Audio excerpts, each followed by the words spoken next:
Imagine harnessing the entire energy output of a star. Sounds impossible, right? You are welcome to the world of Dyson spheres. Now let's understand about this fascinating concept. A Dyson sphere is a hypothetical megastructure, a concept so grand it might seem straight out of a science fiction novel. But it's more than just a story. It's a structure that completely encompasses a star and captures a large percentage of its power output. This immense idea didn't just appear from nowhere. It was named after Freeman D., a brilliant physicist and mathematician.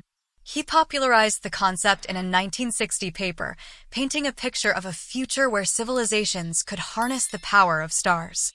This is not just a sphere, it's a symbol of an advanced civilization, a testament to technological prowess and astronomical ambition.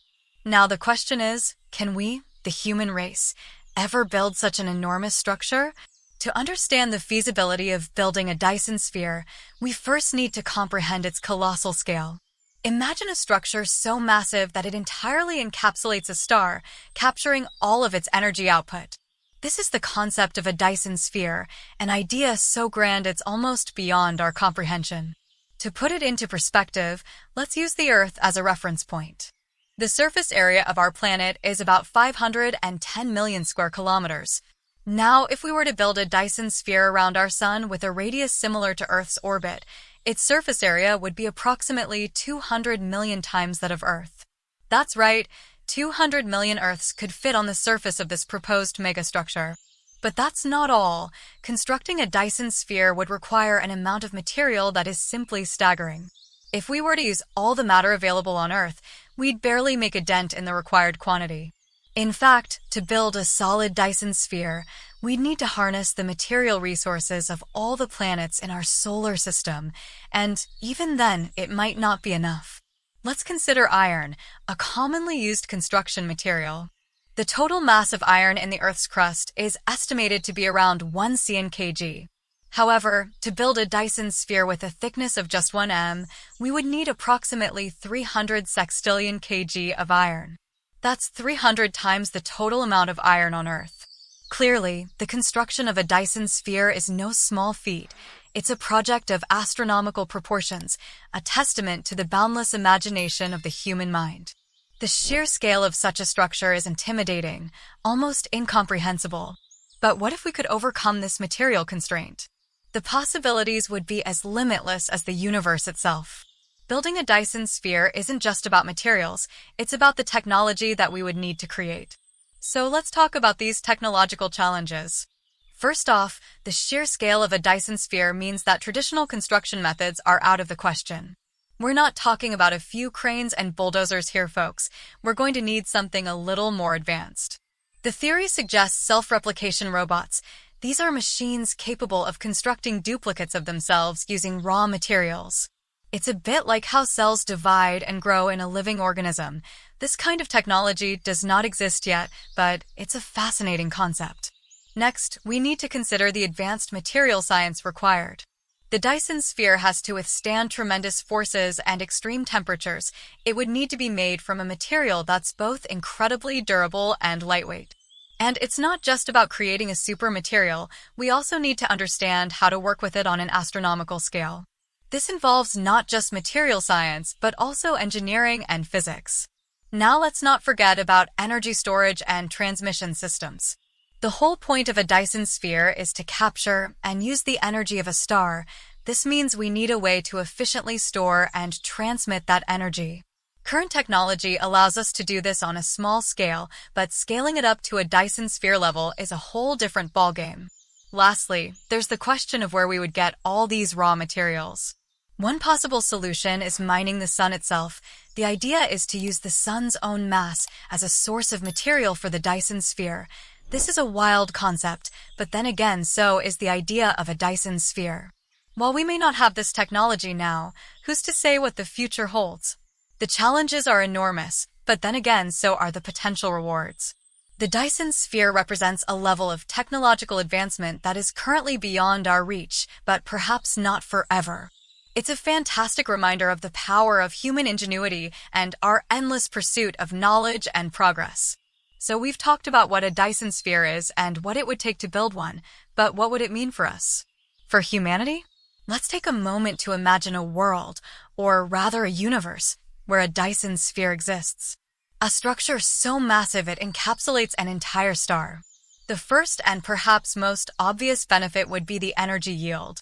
With a Dyson sphere, we'd have access to virtually unlimited energy. Picture this, a star like our sun puts out over 400 trillion watts of energy.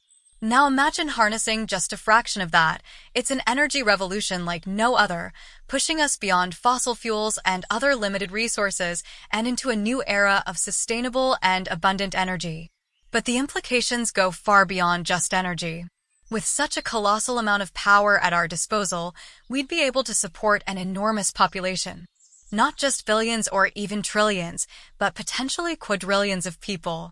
Cities might not just be confined to Earth anymore. With the Dyson sphere, we could have human habitats spread across the cosmos, turning science fiction into science fact. And speaking of the cosmos, let's talk about interstellar travel.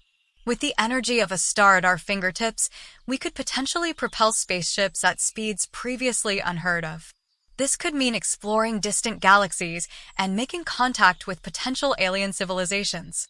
It's a leap for mankind that would make the moon landing look like a mere hop. The Dyson sphere, as ambitious as it sounds, could be the key to unlocking a future that's currently beyond our wildest dreams.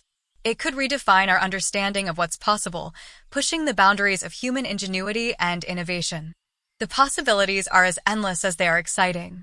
The Dyson sphere may be our key to becoming a true spacefaring civilization. But with great power comes great responsibility, and the creation of a Dyson sphere brings with it a host of ethical questions. For starters, let's consider the potential for misuse of such monumental power. Imagine having control over virtually unlimited energy, the output of an entire star. The temptation to use this in a destructive manner could be overpowering. It could give rise to a new era of power politics where control over the Dyson sphere could be the ultimate bargaining chip. This could potentially lead to conflicts and wars on a scale never before seen. Next, let's ponder about the environmental impact on our solar system. Harnessing the entire energy of the sun would undoubtedly have profound effects on the other planets in our solar system. Our understanding of these effects is still rudimentary, but it's safe to say that they could be drastic and irreversible. The balance of our solar system could be upset with potentially catastrophic consequences. Then there's the question of other life forms. What if we're not alone in the universe?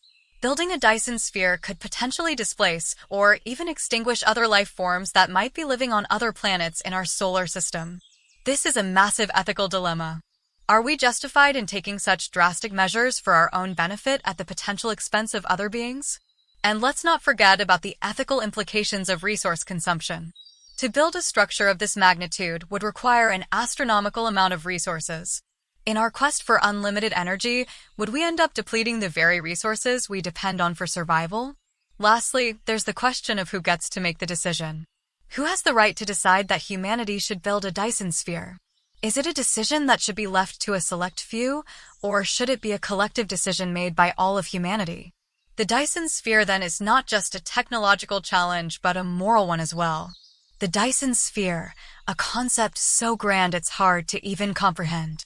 But isn't that what makes it so fascinating? We've journeyed together through the vastness of this idea, exploring the colossal scale that dwarfs our wildest imaginations. We've delved into the technological leaps required to take such a project and pondered the profound impact it would have on humanity. We've also grappled with the ethical questions it raises, forcing us to reconsider our place in the universe. Despite the challenges, the potential rewards are immense. A Dyson sphere could provide us with near limitless energy, revolutionizing our civilization. Yet we must tread carefully, considering the ethical implications of such an endeavor. So, that's all for today's video. I hope you enjoyed it. Please subscribe to Luminary Cosmos for more of this kind of content. I'll see you in my next one.